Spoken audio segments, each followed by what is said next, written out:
ჩვენს ინტერესებში, რეგიონის ინტერესებში შედის, რომ ოლიმპიადა ჩატარდეს უსაფრთხოდ და ეს სპორტული ასე ვთქვათ, ოლიმპიადა პოლიტიკის მიღმა იყოს და აქედან გამომდინარე ჩვენ ძალიან დიდი ძალისხმევის ფასად დაგვიჯდა იმ პოზიციის დაფიქსირება სახელმწიფოს, რაც დავაფიქსირეთ, მიუხედავად აგრესიის წყარო რუსეთისა, რომელსაც ოკუპირებული აქვს ჩვენი ტერიტორიის 20%-მდე, ჩვენ ოლიმპიადას არ ვიყენებთ, ასე ვთქვათ, პოლიტიკური პასუხების გასაცემად რუსეთის ფედერაციისთვის.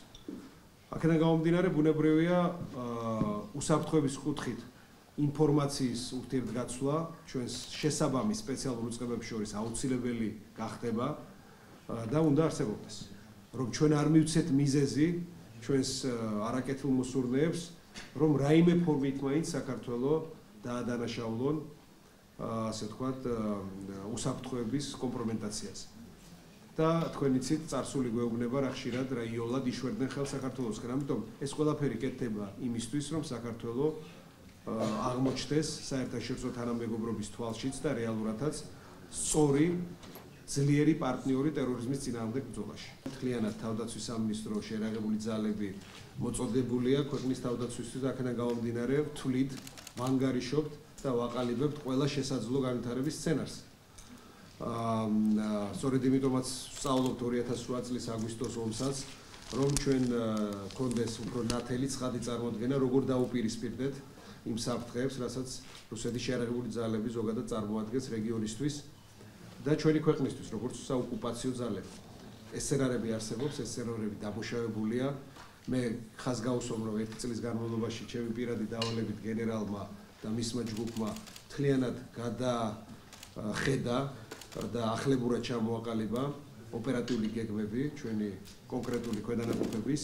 აქედან გამომდინარე, თავდაცვის სამინისტროში სრული მზადყოფნა არსებობს მოვლენათა ყველა განვითარებისთვის. მაგრამ აქვე მინდა ვთქვა, რომ მე იმ ინფორმაციის ანალიზით, იმ სადაზვერო მონაცემების ანალიზით, რაც გაგვაჩნია თავდაცვის სამინისტროში, პირდაპირ სამხედრო საფრთხეს რუსეთის ფედერაციის მხრიდან, ან ზოგადად რეგიონში ესკალაციის კუთხით ვერ ვხედავთ.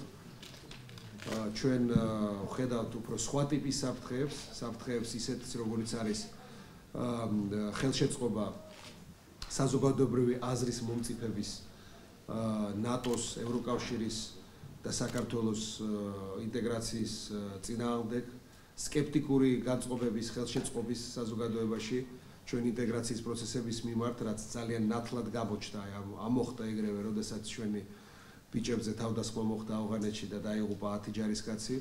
ამის მცდელობა ძალიან ნათლად გამოჩნდა, რომელიც საზოგადოებამაც და სახელმწიფომაც აღკვეთა თავიდანვე ძირშივე. მაგრამ მე ვთვლი, რომ ესეთი გამოწვევები ექნება საქართველოს წელს, რასაც უნდა გაუმკლავდეთ ძალიან გონივრული, კონდაზვერვითი პოლიტიკით და ძალიან გონივრული იდეოლოგიური მუშაობით ჩვენ საზოგადოების შიგნით.